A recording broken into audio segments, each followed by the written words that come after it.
के घर से कुमोरटुली तक जाने की रास्ता था बहुत ही अंधेरा और घने जंगल से घिरी हुई। भूत से मैं नहीं डरती, चुड़ैल से भी नहीं। राम जी है सीने में, डरने को नहीं। हे माँ शीतला, हे माँ गंगे, हे बजरंगबली, हे सारे देव देवियों, मेरा रक्षा करो मुझे। हर हर हट हट हट, कौन है? हट जाओ हट जाओ। राम राम राम राम राम राम राम राम राम राम राम। ऐसे ही हर रात वो राम के नाम जपते हुए घर लौटता था। लेकिन एक दिन जंगल के अंदर से ही एक अजीब सी आवाज आने लगी।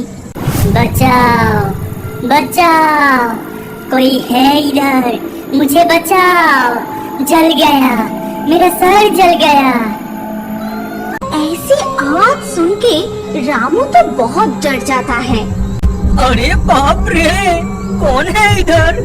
ऐसे बचाओ बचाओ करके पुकार रहा है। ये जरूर कोई प्रेत का पुकार है। भाग रामू, जल्दी से भाग यहाँ से, नहीं तो जिंदा नहीं लौटेगा।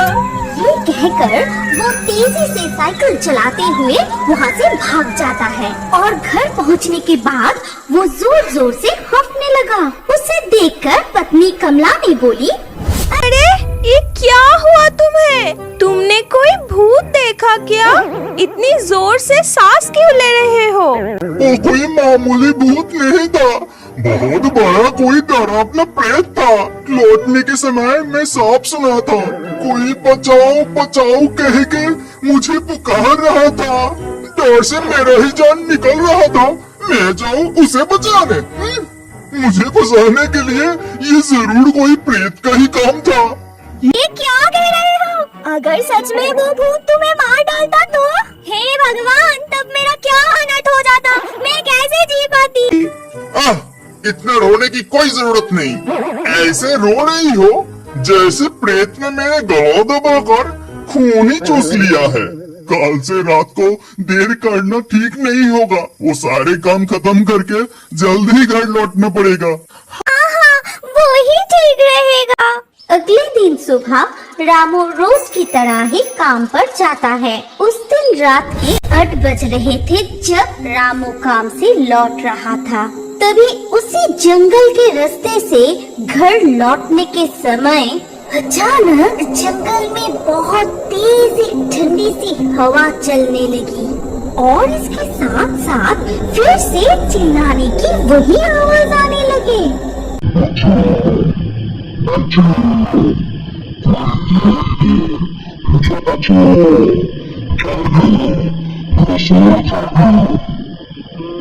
ये आवाज सुन के रामू बहुत डर जाता है और वहीं पर वो बेहोश होकर गिर जाता है और रामू रात भर वहीं पड़ा रहा। दूसरी ओर कमला दरवाजे के सामने बैठी बैठी अपने पति के लौटने की प्रतीक्षा में सो गई। अगले दिन सुबह हर दिन की तरह कुछ राखल बालक अपनी गाय को लेकर जंगल के रास्ते से मैदान की तरफ जा रहे थे। वो हर रोज खेत से चावल लेकर जंगल में जो पत्थर था उसके ऊपर रगड़कर दाने निकल के खाते थे। लेकिन आश्चर्य की बात ये है कि जब भी वो पत्थर के ऊपर चावल खींचता था वो पत्थर लाल हो जाता था। लेकिन कभी भी वो सब इस बात पर ध्यान नहीं दिया। उस दिन चावल के दाने खाते समय उनमें से एक ने दूर में कुछ पड़ा हुआ देखा।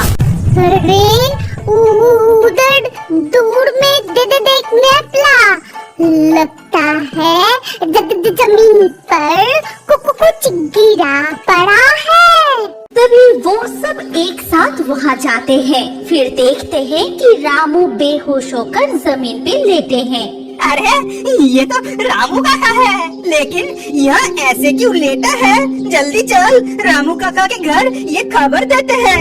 उधर रामू घर ना लौटने पर कमला ने पति की तलाश शुरू कर दी। तभी सारे राखल बालक कमला को देख कहता है कि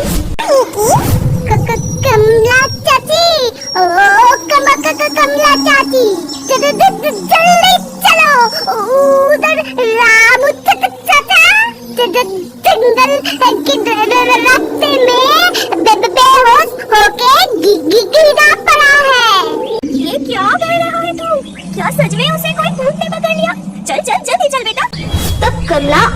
के कुछ लोग राखल बालक के साथ जंगल के रास्ते पर चले गए।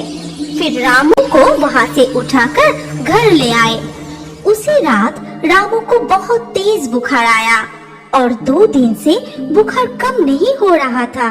रामू गहरी नींद में सपना देखता है और वो सपने में देखता है कि महादेव आकर कह रहा है, रामू जागो रामू, मुझे बचाओ, मेरा सर जल रहा है, मुझे बचाओ। ओ जंगल में मिट्टी के नीचे मैं हूँ। ओ सारे राखल बालक रोज मेरे सर पर चावल खिसके दाने खाते हैं, मेरा सर लाल हो जाता है, मुझे बचाओ रामू। मैं ही तुमको रोज बचाओ बचाओ कह के पुकारता हूँ, मेरा स्थापना करो रामू। उसके बाद रामू जाग जाता है और उसका बुखार उतर जाता है।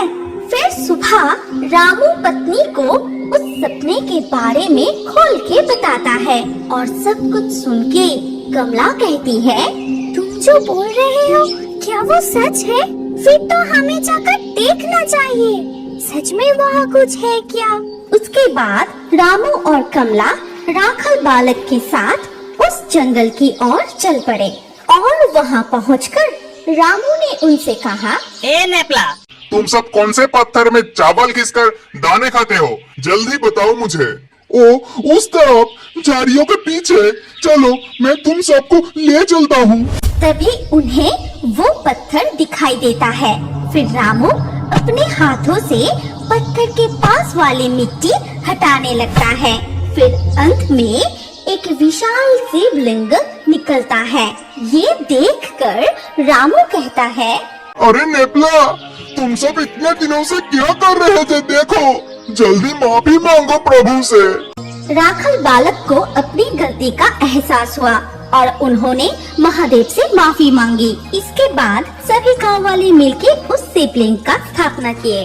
फिर कुछ दिन बाद ही वहाँ एक बड़ा सा मंदिर स्थापना करके बहुत ही धूमधाम से महादेव का पूजा किया जाता है और वहाँ पर महादेव को बाबा जलेश्वर के नाम से जाना जाता है।